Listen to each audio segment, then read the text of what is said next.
Halo Bapak Ibu dan saudara-saudaraku yang terkasih dalam Tuhan Yesus Kristus. Berjumpa lagi dengan saya di sini di dalam renungan harian online. Mari sebelum kita bersama-sama merenungkan firman Tuhan, kita bersatu di dalam doa. Kita berdoa. Kami mengucap syukur Tuhan untuk setiap karya-Mu yang begitu luar biasa, untuk setiap kasih-Mu yang tidak pernah berkesudahan bagi kami. Saat ini Tuhan, kami mengucap syukur untuk setiap apa yang telah Engkau berikan kepada kami. Saat ini Tuhan, kami hendak merenungkan sabda-Mu. Biarlah sabda-Mu Tuhan yang tetap tertanam di kehidupan kami. Bersabdalah ya Tuhan, karena kami siap untuk mendengarkan. Amin. Firman Tuhan pada hari ini akan saya bacakan dari Yeremia 18 ayat 12 sampai dengan 17. Yeremia 18 ayat 12 sampai dengan 17. Demikian firman Tuhan. Tetapi mereka berkata, tidak ada gunanya, sebab kami hendak berkelakuan mengikuti rencana kami sendiri, dan masing-masing hendak bertindak mengikuti kedegilan hatinya yang jahat. Sebab itu beginilah firman Tuhan, cobalah tanyakan di kalangan bangsa-bangsa, siapakah yang telah mendengar hal seperti ini? Anak dari Israel telah melakukan hal-hal yang sangat ngeri. Masakan salju putih akan beralih dari gunung batu Sirion? Masakan air yang sejuk dan mengalir? Tetapi umatku telah melupakan aku. Mereka telah membakar korban kepada dewa kesia-siaan.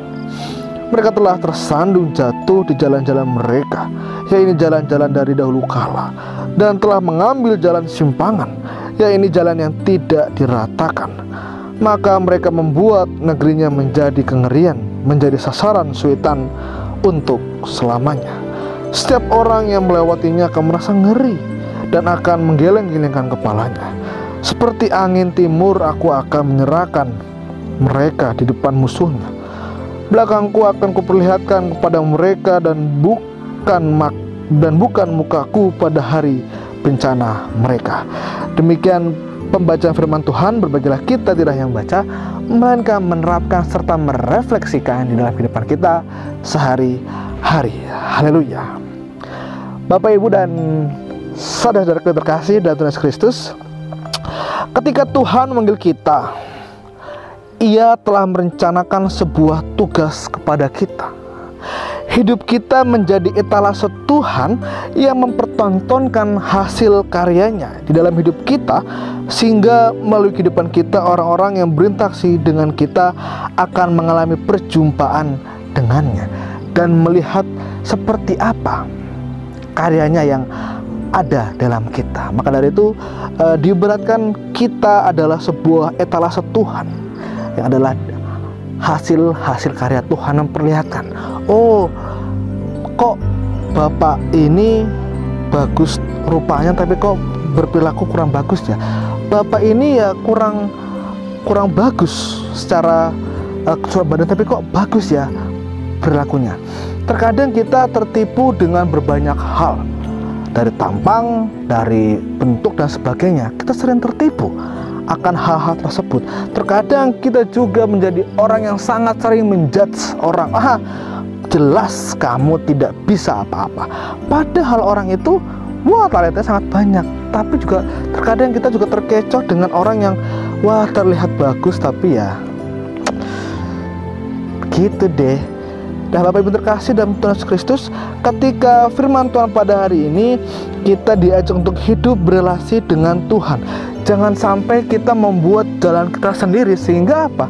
Menimbulkan jalan yang tidak benar, menimbulkan kengerian-kengerian di mana-mana. Tadi firman Tuhan telah berkata, maka mereka membuat negerinya menjadi kengerian. Maka mereka membuat negerinya menjadi kengerian, menjadi sasaran suitan untuk selamanya. Setiap orang yang melewatinya akan merasa ngeri dan akan menggeleng-gelengkan kepalanya.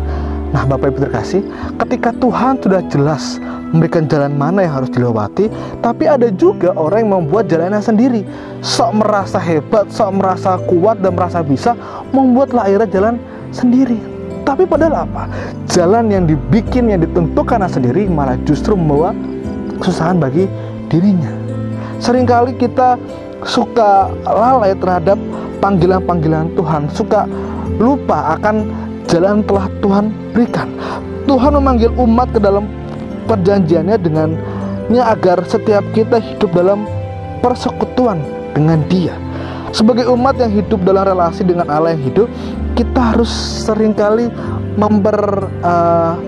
memperlihatkan ekspresi Tuhan yang sebenarnya. Tuhan telah mengajarkan kita banyak hal tentang hal teladan, baik hati, memberi, menolong. Kalau kita telah diberikan bekal tentang itu semua, tapi malah kita berbuat yang lain-lain, kita meniru siapa? Bukan meniru Tuhan, berarti kan meniru Tuhan KW, berarti ya, Tuhan yang bukan Tuhan sejati, Tuhan yang sebenarnya. Jangan sampai kita lupa bahwa hidup kita adalah hidup yang berrelasi dengan Tuhan. Dalam relasi dengan Tuhan, nah, dalam bacaan kita pun, bangsa Yehuda pun menunjukkan sikap serupa. Di saat keadaan baik-baik saja, mereka bersikap sesuka hati karena merasa diri aman sebagai umat pilihan. Mereka menganggap bahwa Tuhan tidak mungkin berubah sehingga bisa diperdaya suka hati mereka. Nah, di sini Tuhan menegaskan bahwa Ia tak bisa dipermainkan.